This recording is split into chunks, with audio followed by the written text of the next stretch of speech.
This is problem 5-12.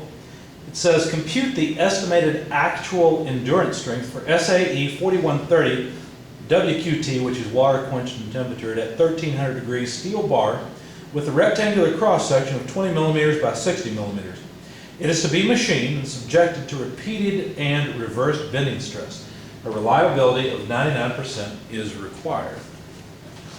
So we're given a material SAE 4130 water quenched and tempered at 1300 degrees. And if you look up this material, what you'll find is that the, let's see, how do I want to do it? Yeah, I think that's fine. Yeah. If you look it up, you'll find that the ultimate strength of this material, SU, is 676 megapascals. And from that, we will be able to get the endurance strength, or we'll derive the actual or estimate of the actual modified endurance strength. We're supposed to have a 99% reliability. This is reversed bending. So it's fully reversed bending stress. And the cross-sectional properties, well, it looks something like this: 60 millimeters by 20 millimeters. Okay. So what we're supposed to find is Sn prime, essentially, the modified endurance strength, or actual endurance strength estimate is a better name for it, I think. The way we do this is by using Sn times a bunch of factors: a material factor, a type of stress factor, a reliability factor, and a size factor. So how do we get this started? Well, we have to use the ultimate strength in order to find our estimate of the endurance strength. And remember, this is machined.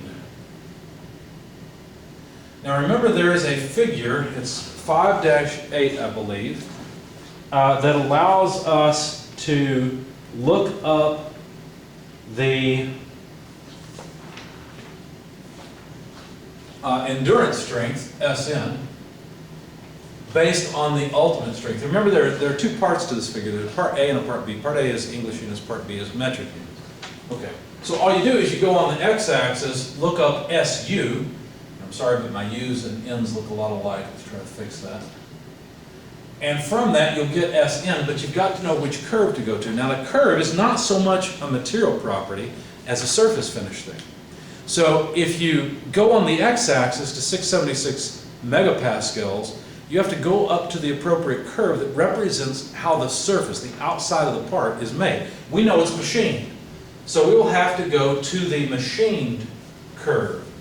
If you do that, you get about 260 megapascals. Now, what we're doing is we're going on the x-axis to 676, going up to the machine curve, and wherever that intersects, we go over to the vertical axis, the y-axis, and read off. And that's how I got 260 megapascals or so.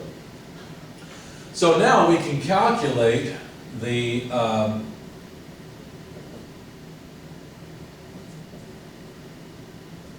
modified endurance strength.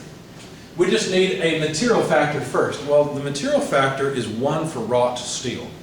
If it's cast, then it's different, but in our case, we certainly have steel. So we'll just use 1. The type of stress factor, we use 1 for bending stress, and we use 0.8 for axial stress. Now, we were told that this is reversed bending stress. So we will use 1 for our type of stress factor. For the reliability factor, we have to go and look in the reliability table, because you can't just multiply by 99%, for example. What you have to do is go and look up the approximate reliability factor, CR, look at the desired reliability. At a reliability of 50%, you just set CR to 1. But at a reliability of 99%, which is what we were asked for, you have to set the reliability factor to 0.81. So this is a 99% reliability. Then finally, we have the size factor. Now, the size factor is a factor that's based on the diameter of something, of the material. In this case, we really don't have a diameter, right? We've got a rectangular cross-section. So we have to calculate an equivalent diameter first. So the equivalent diameter for this, if you look in the text or in my lecture notes, you'll note that the equivalent diameter for a rectangular section is 0.808 root HB, where H is the height and B is the base width. Now remember that this is the equation for calculating an area, not 95% or 5% of this area. This is for calculating the amount of area that would be within at least 95% of the maximum stress. Now since this is a bending thing, that's going to be up here and down here.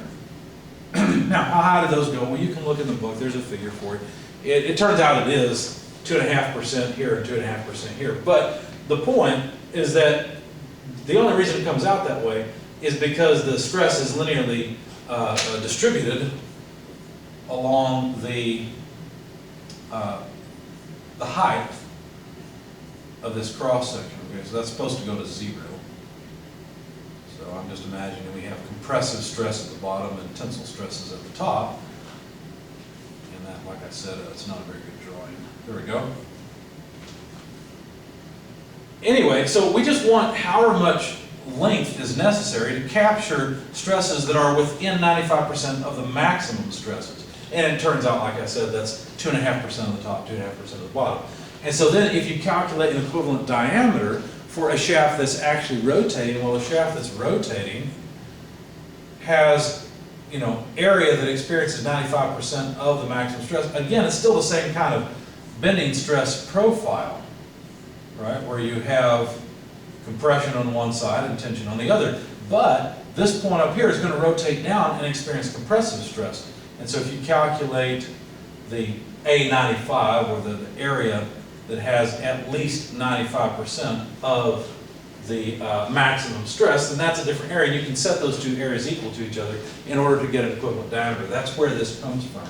Anyway, so using it, 0.808 root, let's see, the height is 60 millimeters and the base is 20 millimeters.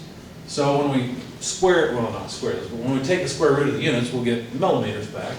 That comes out to an equivalent diameter of about 28 millimeters. It was very close, so I just rounded it. I think I rounded it up. I don't remember now.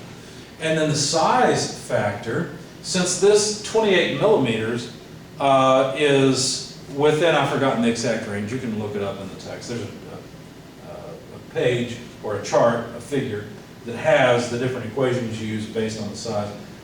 We'll use this one, the equivalent diameter over 7.62 to the power of negative 0.11. So when we plug in this equivalent diameter, 28 over 7.62 to the power of negative 0.11, what we get is a size factor of about 0.867. So that's what goes in next, 0.867. So multiplying all these out, we'll find the actual endurance strength estimate is about 182.6 megapascals. And that's what we were asked to find. So this is the endurance strength, or the actual modified endurance strength. If you take the material in a perfect world, you get about 207 or 260 megapascals. But in the real world, with real parts, when they're machined in the different size than, you know, the 0.3-inch diameter of the sample that's usually used for testing, that's the strength that we would get. Now realize that this 7.62 is actually 0.3 inches because, again, that's the standard sample size. That's why it's in the equation.